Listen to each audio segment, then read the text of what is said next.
नमस्कार मंडळी. अवधूत चिंतन श्री गुरुदेव दत्त श्री स्वामी समर्थ महाराज की जय. बघा, आता 21 तारखेपासून म्हणजेच 21 डिसेंबर 2025 पासून मार्गशीर्ष महिना सुरू होत आहे.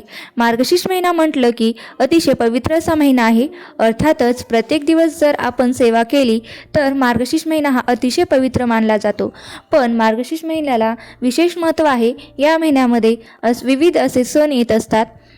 तसेच आपण मार्गशीर्ष महिन्यामध्ये माता लक्ष्मीची सेवा करत असतो. प्रत्येक गुरुवारी महालक्ष्मीची पूजेची मांडणी करत असतो आणि तिचा आशीर्वाद प्राप्त करत असतो आणि त्यामुळेच माता लक्ष्मी आपल्यावर प्रसन्न होते आणि भरभरून आपल्याला आशीर्वाद देते. तर बघा, तसेच या व्यतिरिक्त आपल्याजवळ जर स्वामी समर्थ केंद्र असेल तर त्या स्वामी समर्थ केंद्रामध्ये अखंड नामजप यज्ञ सप्ताह देखील सुरू होणार आहे. ज्यांची कोणाची इच्छा असेल गुरुचरित्र पारायण करण्याची त्यांनी आवर्जून आपल्याजवळच्या स्वामी समर्थ केंद्रामध्ये जाऊन पारायण करावे. पण ज्यांच्या घराजवळ केंद्र नसेल त्यांनी गुरुचरित्र पारायण घरच्या घरी सुद्धा केलं तरी चालेल.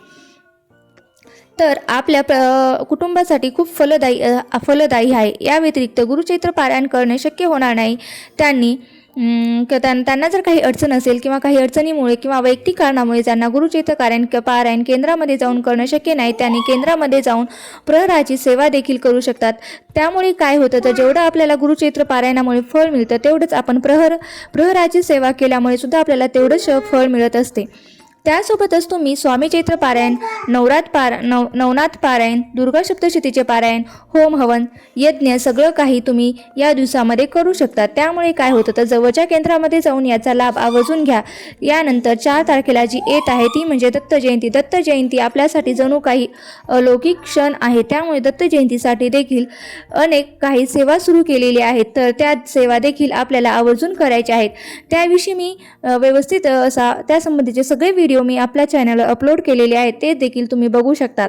जर तुम्हाला काही सेवा करणे शक्य होत नसेल तर कमीत कमी गुरुचरित्रातील काही अध्याय तरी तुम्ही वाचू या काळामध्ये या दिवसामध्ये तुम्ही वाचू शकता. त्यामध्ये तुम्ही 14वा अध्याय, 8वा अध्याय, 9वा अध्याय हे वाचू शकता. त्यासाठी तुम्हाला मोठी पोथी काढून बसण्याची गरज नाही. तर तुम्ही त्यासाठी सेपरेट असं एका अध्यायाचं बुक घेऊ शकतात. कारण मोठी पोथी काढू नये कारण त्याला तो ग्रंथ खूप पवित्र मानला जातो आणि त्याला उठसूट हा स्पर्श करत बसायचा नाही. त्यामुळे तुम्ही सेपरेट पुस्तक आणून तुमच्या घरी तो एकदा वाचू शकता. तुम्ही जशी तुमची समस्या असेल तशी तुम्ही त्या पद्धतीने अध्यायाचं वाचन करा. त्यामुळे तुम्हाला नक्कीच सकारात्मक बदल दिसून येतील. तर यासंबंधी आपण फार जास्त बोलणार नाहीत कारण आपण आजच्या व्हिडिओमध्ये मार्गशीर्ष महिन्यामध्ये जे काही सण येणार आहेत त्या सणाविषयी माहिती जाणून घेणार आहोत. पहिला सण असतो तो मल्हारी नवरात्र, दत्त जयंती असे अनेक सण येत असतात. या सणामध्ये तुम्हाला तुमच्या घरामध्ये पवित्र वातावरण आणि सकारात्मक वातावरण ठेवण्यासाठी खूप चांगला महिना आहे. मार्गशीर्ष महिना हा सेवा करण्यासाठी खूप उत्तम आहे. त्यासोबतच आपल्याला देवघरामध्ये अशा अनेक काही वस्तू ठेवायच्या आहेत. त्यामुळे ठेवायच्या आहेत ज्यामुळे आपल्या घरामध्ये भरभराट होऊन येते. तर आपल्या घरामध्ये अशा कोणत्या वस्तू ठेवू शकतो त्यामध्ये श्रीयंत्र, कुबेरयंत्र, माता अन्नपूर्णेची मूर्ती अशा अनेक वस्तू आपण ठेवू शकतो. जर तुमच्या घरात कुठली वस्तू नसेल तर तुम्ही या मार्गशीर्ष महिन्यामध्ये घेतली तरी चालते. त्यामध्ये माता लक्ष्मीला ज्या प्रिय वस्तू आहेत त्यासुद्धा तुम्ही घेऊ शकतात. उदाहरणार्थ जर तुमच्या घरात कवडी नसेल तर तुम्ही मार्गशीर्ष महिन्यामध्ये तुमच्या देवघरामध्ये ठेवण्यासाठी तुम्ही कवडी घेऊ शकतात. त्यामुळे काय होतं तर घरातील वातावरण सकारात्मक होऊ लागतं.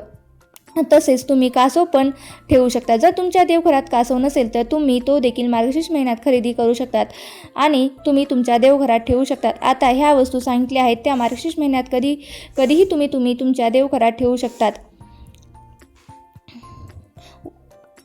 तसेच उद्यापासून म्हणजेच कुलदेवाचे रात्र उत्सव सुरू होत आहे. म्हणजे चंपाषष्ठी सुरू होत आहे. आपल्याला उद्याच्या दिवशी ठेवायचे आहे. तुम्ही घटस्थापना करत नसाल तर तुम्ही करू नये. पण तुमच्या घरी जर घटस्थापना होत असेल तर तुम्ही करू शकतात. त्यासाठी तुम्ही घटस्थापना करायची. घटस्थापना झाल्यानंतर त्यासाठी तुम्हाला एक खोबऱ्याची वाटी घ्यायची आहे, जी सुकलेली असावी. ओल्या खोबर घेऊ नये. सुकलेली जी खोबऱ्याची वाटी असते त्या घ्यायची. या वाटी नीट व्यवस्थित स्वच्छ करून घ्यायची.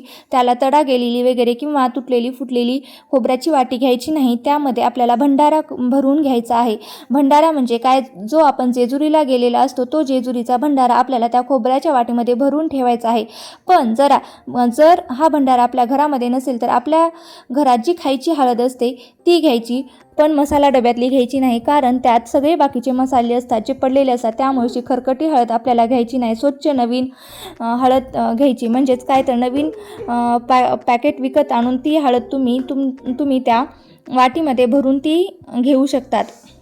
अशा प्रकारे तुम्हाला त्या वाटीमध्ये गच्च अशी हळद भरून ठेवायची आहे आणि ती वाटी एका प्लेटमध्ये किंवा वाटीमध्ये ठेवायची आहे. आणि आपल्या देवाचा जो टाक असतो तो पण आपल्याला तेथे ठेवायचा आहे. आपल्या खंडोबाचा जो टाक असतो ना तो ठेवायचा आहे. ती हळद भरलेली खोबऱ्याची वाटी आपण भरून ठेवल्यानंतर त्यावर आपल्याला एक बेलपत्र ठेवायचं आहे. तुम्ही ते बेलपत्र ठेवू शकतात. बेलपत्र घ्यायचं आहे. त्यावर डाग पडलेले किंवा स्वच्छ बेलपत्र घ्यायचे आहे. अशा प्रकारे डाग पडलेले घ्यायचे नाही तर स्वच्छ असे बेलपत्र घ्यायचं आहे. अशा प्रकारे आपल्याला कुलदेवाला प्रार्थना करायची आहे की आमच्या घराची काही जी संकट आहे ते टळून जाऊ दे आणि तुझा आशीर्वाद कायम आमच्यासोबत कायमस्वरूपी राहू दे आणि तुझ्या मायेचा हात आमच्या डोक्यावर कायमस्वरूपी राहू दे. आमच्या जीवनात ज्या काही सांसारिक अडचणी येत आहेत, संसारात ज्या काही अडचणी येत आहेत ते निघून जाऊ दे. त्या खोबऱ्याच्या ठेवायचे आहेत. आता ठेवताना आपण देवघरामध्ये ठेवायचं आहे. पण जर तुम्ही घटस्थापना करत असाल तर ज्या ठिकाणी तुम्ही घटस्थापना करणार आहात त्या ठिकाणी तुम्ही ती खोबऱ्याची वाटी ठेवून द्यायची आहे. आणि जर तुम्ही घटस्थापना केलेली नसेल तर तुम्ही ती देवघरात ठेवलं तरीही चालतं. म्हणजे काय तर सारखं हलवायची गरज नाही. आता तुम्ही कधी काढणार, जेव्हा आपण ही खोबऱ्याची वाटी ठेवतो आता ती कधी काढायची, जेव्हा चंपाषष्ठी ठेवल्यावर. अशा पद्धतीने तुम्ही उपाय करून बघा. चंपाषष्ठीच्या दिवशी आपल्याला जेव्हा आपण तळी भरत असतो त्या दिवशी आपल्याला ही खोबऱ्याची वाटी काढून घ्यायची आहे. जे खोबर आहे ते तुम्ही खाऊ शकतात आणि जो हळद आहे ती भंडारा म्हणून आपल्या देवघरामध्ये उपयोग करू शकतात. खंडोबा हे आपले कुलदैवत आहेत आणि या दिवसामध्ये त्या रात्रीमध्ये त्यांचा वावर हा सूक्ष्म रूपामध्ये आपल्या घरामध्ये असतो.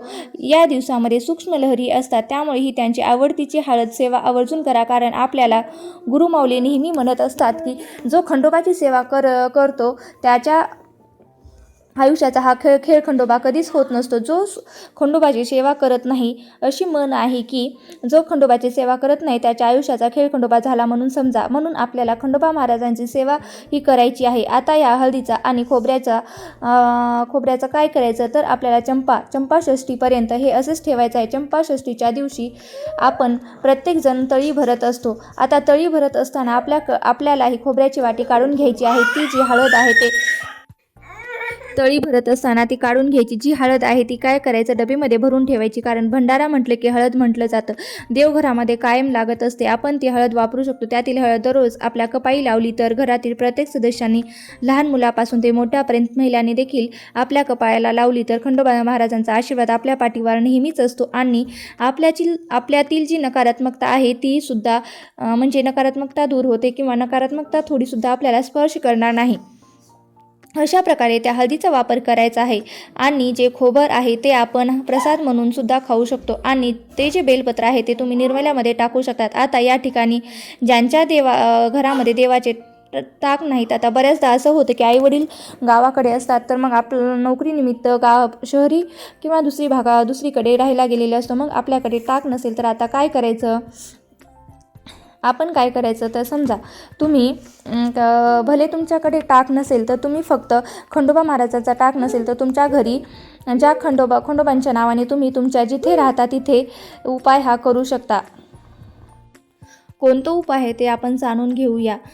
फक्त उपाय करूनच भागत नाही तर त्यासोबत आपल्याला सेवा देखील करायची आहे. ती म्हणजे मल्हारी सप्तशतीचं वाचन करायचं आहे. आणि अशा प्रकारे तुम्ही खंडोबाचा आशीर्वाद प्राप्त करून नक्कीच खंडोबा महाराजांचा आशीर्वाद जर आपल्यावर राहिला तर आपल्या आपल्याला कोणत्याही गोष्टीची कमी पडणार नाही, कारण ज्या मुलींच्या डोक्यावर बापाचा हात असतो किंवा साथ असते, त्या मुलांच्या आयुष्यामध्ये कोणतीही गोष्टीची कमी पडत नाही. हे वाक्य लक्षात ठेवा.